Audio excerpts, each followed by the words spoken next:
പ്രിയപ്പെട്ട കൂട്ടുകാരെ, നമ്മൾ ഒരു മികവിൻ്റെ ഒരു വർഷം എങ്ങനെ തുടങ്ങണം? വളരെ പ്രാധാന്യമേറിയ ഏതാനും കൊച്ചു ചിന്തകളാണ്. വളരെ ഇമ്പോർട്ടൻ്റ് ആയിട്ടുള്ള ഏതാനും ചിന്തകൾ പെട്ടെന്ന് പങ്കുവെച്ച് ഞാൻ എൻ്റെ വാക്കുകൾ കൺക്ലൂഡ് ചെയ്യാം.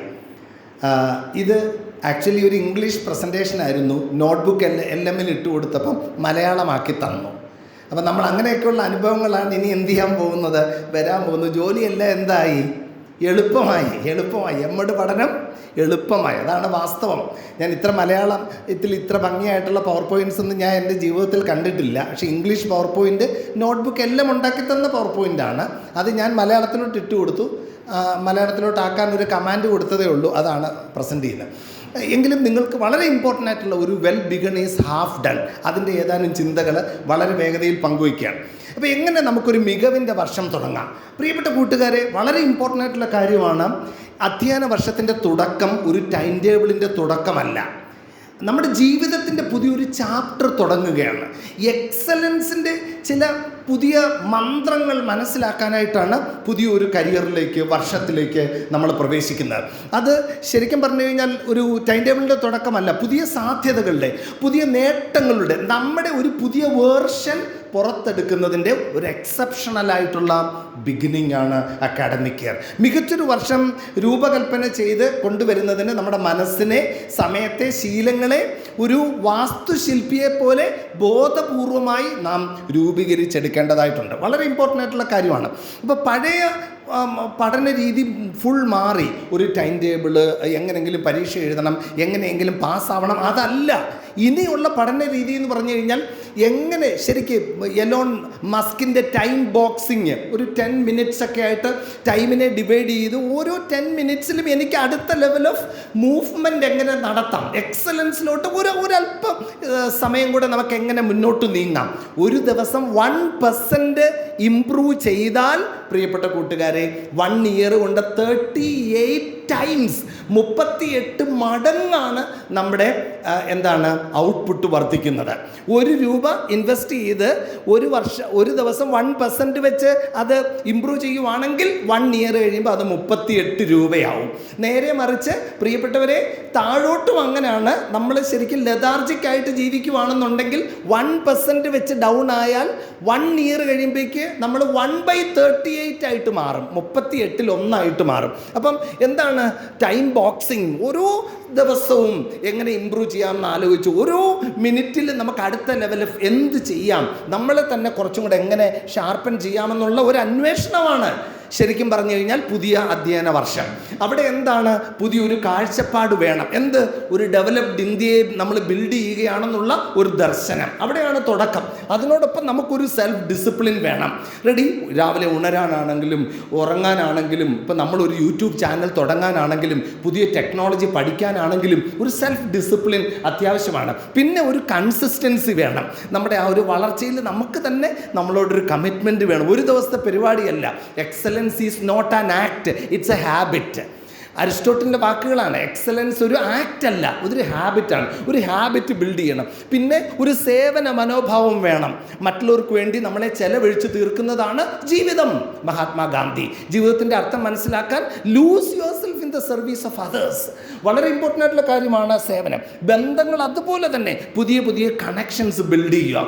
ഓരോരുത്തരിൽ നിന്നും നമ്മൾ എന്ത് ചെയ്തെടുക്കുക, പഠിച്ചെടുക്കുക. 75 വർഷത്തെ ഹാപ്പിനെസ് റിസർച്ചിൻ്റെ ഫൈൻഡിങ് ഇതാണ്. Secret of happiness human relationships ആണെന്നാണ് കണ്ടെത്തിയിരിക്കുന്നത്. നല്ല ബന്ധങ്ങൾ ബിൽഡ് ചെയ്യുക. ഇപ്പോൾ ഒരുപക്ഷെ എനിക്കറിയാം, നിങ്ങൾ തേവലോസിനോടുള്ള സ്നേഹം കൊണ്ടാണ് മിക്കവാറും എല്ലാവരും എന്ത് ചെയ്തിരിക്കുന്നത്, തേവലോസിലോട്ട് എമ്മഡിന് വന്നിരിക്കും. ബന്ധങ്ങളാണ്, no doubt about that. Okay, അതോടൊപ്പം ഒരു സെൽഫ് റിഫ്ലക്ഷൻ വേണം. ഒരു ദിവസം ഉറങ്ങുന്നതിന് മുമ്പ് ഇന്ന് എന്ത് സംഭവിച്ചു, ഞാൻ എന്ത് ചെയ്തു, ഞാൻ വളർന്നോ, ഞാൻ കമ്മിറ്റഡ് ആയിരുന്നോ, എനിക്ക് ഇന്നത്തെ ദിവസം ദൈവം ഒരു ടിക്ക് ഇടുമോ, ഒരു തംസപ്പ് കാണിക്കുമോ ദൈവം ഇന്ന് രാത്രിയിൽ ഇന്നത്തെ എൻ്റെ പ്രവർത്തനത്തിനെ പറ്റി? ഒരു ആത്മപരിശോധന വേണം. അങ്ങനെ വന്നു കഴിഞ്ഞാൽ എക്സലൻസായി, സുസ്ഥിരമായ ഒരു വികസനം. മികവ് ഒരു സംഭവമല്ല, മറിച്ച് ലക്ഷ്യബോധമാണ്, സ്ഥിരോത്സാഹമാണ്, ഒരു അഭിനിവേശമാണ്, വളരാനായിട്ടുള്ള അനുദിനം വളർത്തിയെടുക്കുന്ന ഒരു ശീലമാണ്.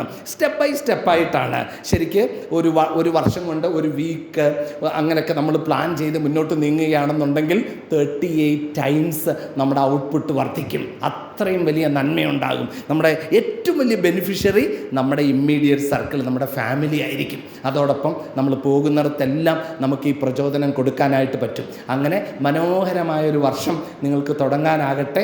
എക്സലൻസിൻ്റെ ഒരു ജേർണി നിങ്ങൾക്ക് തുടങ്ങാനായിട്ടാകട്ടെ. വലിയ അടയാളപ്പെടുത്തൽ നടത്താനായിട്ട് നിങ്ങളെ ദൈവം ക്ഷണിക്കുന്നു. ചാലുപോലെ തുടങ്ങി തോടുപോലെ, നദി പോലെ, കടൽ പോലെ ആവണം. ചെറിയ തുടക്കങ്ങളാണ്. പാഠപുസ്തകത്തിൽ ഉള്ളത് വായിച്ച് അതിൻ്റെ ഇടയിലുള്ള ഉറങ്ങിക്കിടക്കുന്ന മറഞ്ഞു കിടക്കുന്നതും കൂടെ കണ്ടെത്തി വരികളിലേക്ക് മുകളിലേക്ക് പറക്കാൻ ചിറക് നൽകുന്ന ഒരു വിദ്യാഭ്യാസം, അത് നമുക്കിവിടെ നമുക്ക് ഈ 2 years നമുക്കത് ലഭിക്കും.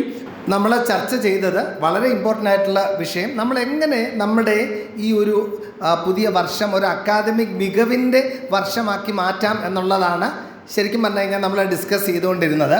പ്രിയപ്പെട്ട കൂട്ടുകാരെ, എങ്ങനെയാണ് ഒരു ഒറ്റ വർഷം കൊണ്ട് ഒരു ദിവസം 1% വെച്ച് ഇമ്പ്രൂവ് ചെയ്യുകയാണെന്നുണ്ടെങ്കിൽ നമ്മുടെ ബെസ്റ്റ് വേർഷൻ നമുക്ക് പുറത്തെടുക്കാനായിട്ട് സാധിക്കും. ഏറ്റവും പ്രധാനപ്പെട്ട ഒരു സംഭവം എന്ന് വെച്ച് കഴിഞ്ഞാൽ നമ്മുടെ ശാരീരികവും മാനസികവും ആത്മീയവുമായ ഫുൾ എനർജി നമുക്ക് ഈ 2 years കൊണ്ട് നമ്മുടെ ആ ഫോർമേഷൻ്റെ വർഷങ്ങളിൽ നമ്മുടെ ഉള്ളിൽ ഏറ്റവും മികച്ച നിധികൾ നമ്മൾ എന്ത് ചെയ്തിട്ടില്ല, നമ്മൾ പുറത്തെടുത്തിട്ടില്ല. ഏറ്റവും മികച്ച സാധനം അകത്തിരിപ്പുണ്ട്. ഈ ലോകത്തെ ഏറ്റവും വലിയ ട്രാജഡി എന്താണെന്നറിയാമോ? ഏറ്റവും മികച്ച നിധികളൊന്നും പുറത്തെടുക്കാതെ നമ്മൾ ചിലപ്പോൾ ഈ ഭൂമിയിൽ നിന്ന് എന്ത് ചെയ്യും, യാത്രയാവും. അപ്പോൾ അതിനുള്ള ഒരു വർഷമായിട്ട് നമുക്ക് മാറ്റാം. എങ്ങനെയാണ് അത്? അതിൻ്റെ നൈപുണ്യം വികസനത്തിലൂടെയാണ്, നമ്മുടെ സ്കിൽസ് ഡെവലപ്മെൻറ്റിലൂടെ, ക്രിയേറ്റീവായിട്ടുള്ള റെക്രിയേഷനിലൂടെ, യാത്രകളിലൂടെ, ടൈം കൃത്യമായിട്ട് ഒരു ടൈം ബോക്സിംഗ് ടെക്നോളജി ഉപയോഗിച്ച് നമ്മുടെ ടൈം യൂട്ടിലൈസ് ചെയ്യുന്നതിലൂടെ 1 year കൊണ്ട് 38 times നമുക്ക് വളർന്ന് ഒരു എക്സലൻസിലോട്ട് എത്താനായിട്ട് പറ്റും. ഏതൊക്കെയാണ് മേഖലകൾ? ഒന്ന്, ക്രിട്ടിക്കൽ തിങ്കിങ്ങിൻ്റെ മേഖലയിൽ വളരണം, റിഫ്ലക്റ്റീവ് ആകണം. എന്ത് ചെയ്താലും അതിനെ വിമർശനാത്മകമായി കാണാനും വിലയിരുത്താനുമുള്ള ഒരു സ്കില്ല്. 2, ഈ ഒരു പ്രോബ്ലം വരികയാണെങ്കിൽ പ്രോബ്ലം പേഴ്സൺ ആകാതെ സൊല്യൂഷൻ പേഴ്സൺ ആകാനുള്ള ഒരു സ്കില്ല് ഡെവലപ്പ് ചെയ്യേണ്ടതാണ്.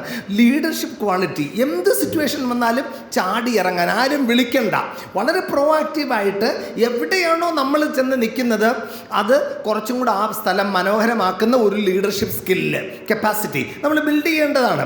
ഇനി ക്രിയേറ്റിവിറ്റി, എന്തും ക്രിയേറ്റീവായിട്ടുള്ള ഒരു കാണാനുള്ള ഒരു കണ്ണ് വേണം. സാധാരണ എല്ലാവരും കാണുന്ന പോലല്ല, വേറൊരു ഡയമെൻഷൻ നമ്മൾ എന്ത് ചെയ്യണം, കണ്ടെത്തണം. അപ്പോൾ ആ ഒരു ക്രിയേറ്റിവിറ്റി എന്ന് വെച്ചാൽ പുതിയ ഉൽപ്പന്നങ്ങൾ ഉൽപ്പാദിപ്പിക്കുന്നത് മാത്രമല്ല, പുതിയൊരു പ്രസൻറ്റേഷൻ, പുതിയൊരു ശൈലി, പുതിയൊരു കാഴ്ചപ്പാട്, നമ്മുടെ പേഴ്സണാലിറ്റി നമ്മൾ പ്രസൻറ്റ് ചെയ്യുന്നത്, നമ്മളെ തന്നെ പ്രസൻറ്റ് ചെയ്യുന്നത്, നമ്മുടെ എനർജി, ഇതിനകത്തെല്ലാം ക്രിയേറ്റിവിറ്റി ഉണ്ട്. അപ്പം ഒരു ക്രിയേറ്റിവിറ്റിയുടെ ഒരു ഭയങ്കര, അതോടൊപ്പം ടെക്നോളജിയെ നമ്മുടെ ഹാൻഡ് മെയ്ഡ്, നമ്മുടെ ബെസ്റ്റ് സെർവൻ്റ് ആക്കണം. ഞാൻ നോട്ട്ബുക്ക് LMൻ്റെ കാര്യം പറഞ്ഞില്ലേ, നോട്ട്ബുക്ക് LMൻ്റെ ഒരു ഫാനാണ് ജോജു സാർ ഇപ്പം. കാരണം എന്ന് വെച്ചാൽ എൻ്റെ ജീവിതം മാറ്റിമറിക്കുവാണ് നോട്ട്ബുക്ക് LM. ഈ സ്ലൈഡ് നോട്ട്ബുക്ക് LMൻ്റെ സ്ലൈഡാണ്. പ്രിയപ്പെട്ടവർ, അങ്ങനെ കണ്ടിന്യൂസ് ആയിട്ടുള്ള ഒരു ഇൻവെസ്റ്റ്മെൻറ്റ് നമ്മുടെ ഉള്ളിലേക്ക് നമുക്ക് ചെയ്യാം. നമ്മുടെ കമ്മ്യൂണിക്കേഷൻ സ്കിൽസ് ഡെവലപ്പ് ചെയ്ത്, ടെക്നോളജിയെ സിന്തസൈസ് ചെയ്ത്, ഒരു റിസർച്ചറിൻ്റെ മനസ്സോടുകൂടെ എല്ലാം കാണിച്ച് എല്ലാ പ്രവർത്തനങ്ങളും കറക്റ്റായിട്ടുള്ള ലെവൽ ഓഫ് എക്സിക്യൂഷനിൽ എത്തിക്കാനായിട്ട് നമുക്ക് സാധിക്കണം. നമ്മൾ വെറുതെ ഇങ്ങനെ അങ്ങ് വിട്ട് കഴിഞ്ഞാൽ നമ്മൾ എങ്ങും എത്തത്തില്ല. പക്ഷെ നമ്മളുടെ ബെസ്റ്റ് വേർഷൻ പുറത്തെടുക്കാൻ നമ്മൾ പരിശ്രമിച്ചാൽ, ലക്ഷ്യബോധത്തോടെ നീങ്ങിക്കൊണ്ട്, നല്ല ശ്രദ്ധയോടുകൂടെ എല്ലാ കാര്യങ്ങളും ചെയ്തുകൊണ്ട്, കമ്മിറ്റ്മെൻറ്റോടുകൂടെ പ്രവർത്തിച്ച്, ഒരു റിസർച്ച് മൈൻഡോടുകൂടെ മുന്നോട്ട് നീങ്ങി, റിസർച്ച് റൈറ്റിംഗ് സ്റ്റൈൽസ് ഡെവലപ്പ് ചെയ്ത്, പബ്ലിക് സ്പീക്കിംഗ് സ്കിൽസൊക്കെ ഡെവലപ്പ് ചെയ്ത് നമുക്ക് നമ്മുടെ ബെസ്റ്റ് വേർഷൻ എന്ത് ചെയ്യണം, പുറത്ത് കൊണ്ടുവരണം. അതിന് ഏറ്റവും കൂടുതൽ സഹായിക്കുന്നത് ഓരോ ദിവസവും നമ്മൾ വളരുന്നതിനെ പറ്റിയുള്ള നമ്മുടെ തന്നെ രാത്രിയിലുള്ള ഒരു സെൽഫ് റിഫ്ലക്ഷൻ, ഒരു വിലയിരുത്തൽ നമുക്കതിന് ഗുണകരമാകും. അങ്ങനെ നമുക്ക് നല്ല കാഴ്ചപ്പാടോടുകൂടെ, കൺസിസ്റ്റൻസിയോടുകൂടെ, നല്ല ബന്ധങ്ങൾ സ്ഥാപിച്ച്, നെറ്റ്വർക്ക് ഡെവലപ്പ് ചെയ്തുകൊണ്ട്, ഒരു നല്ല കമ്മ്യൂണിക്കേഷൻ സ്കിൽസ് ഡെവലപ്പ് ചെയ്തുകൊണ്ട്, ഒരു സെൽഫ് റിഫ്ലക്ഷൻ മൂഡിൽ ആത്മപരിശോധനയോടുകൂടെ നമ്മുടെ സസ്റ്റെയിൻഡ് അക്കാഡമിക് എക്സലൻസിലേക്ക് നമുക്ക് നീങ്ങാം. അപ്പോൾ ശരിക്കും പറഞ്ഞു കഴിഞ്ഞാൽ രൂപരേഖ ഇപ്പം നമ്മുടെ ഓരോരുത്തരുടെയും കയ്യിലാണ്. ബ്ലൂ പ്രിൻ്റ് എല്ലാവരുടെയും കയ്യിലുണ്ട്. കരുത്തോടെ തുടങ്ങുക, ലക്ഷ്യത്തിൽ ഉറച്ചു നിൽക്കുക, മികവോടെ പൂർത്തിയാക്കുക. ഒത്തിരി സ്നേഹത്തോടെ professor doctor Joju John, principal മാർത്തപ്പിള ട്രെയിനിങ് കോളേജ്. Thank U.